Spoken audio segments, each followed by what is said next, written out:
Matthew 27. Early the next morning, all the chief priests and the nation's leaders met and decided that Jesus should be put to death. They tied him up and led him away to Pilate, the governor. Judas had betrayed Jesus, but when he learned that Jesus had been sentenced to death, he was sorry for what he had done. He returned the 30 silver coins to the chief priests and the leaders and said, "I have sinned by betraying a man who has never done anything wrong." "So what? That's your problem," they replied. Judas threw the money into the temple and then went out and hanged himself. The chief priest picked up the money and said, "This money was paid to have a man killed. We can't put it in the temple treasury." Then they had a meeting and decided to buy a field that belonged to someone who made clay pots. They wanted to use it as a graveyard for foreigners. This is why people still call that place Field of Blood. So the words of the prophet Jeremiah came true. They took the 30 silver coins, the price of a person among the people of Israel. They paid it for a potter's field, as the Lord had commanded me. Jesus was brought before Pilate, the governor, who asked him, "Are you the king of the Jews?" "Those are your words," Jesus answered. And when the chief priests and the leaders brought their charges against him, he did not say a thing. Pilate asked him, "Don't you hear what crimes they say you have done?"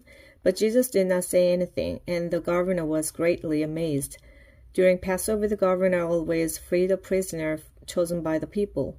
At that time, a well-known terrorist named Jesus Barabbas was in jail. So when the crowd came together, Pilate asked them, "Which prisoner do you want me to set free? Do you want Jesus Barabbas or Jesus who is called the Messiah?" Pilate knew the leaders had brought Jesus to him because they were jealous. While Pilate was judging the case, his wife sent him a message. It said, "Don't have anything to do with that innocent man. I have had nightmares because of him." But the chief priests and the leaders convinced the crowd to ask for Barabbas to be set free and for Jesus to be killed. Pilate asked the crowd again, "Which of these two men do you want me to set free?" "Barabbas," they shouted.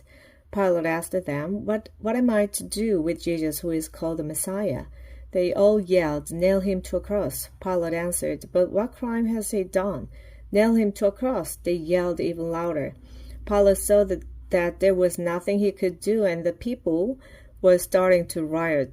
So he took some water and washed his hands in front of them and said, "I won't have anything to do with killing this man. You are the ones doing it." Everyone answered, "We and our own families will take the blame for his death." Pilate set Barabbas free. Then he ordered his soldiers to beat Jesus with a whip and nail him to a cross.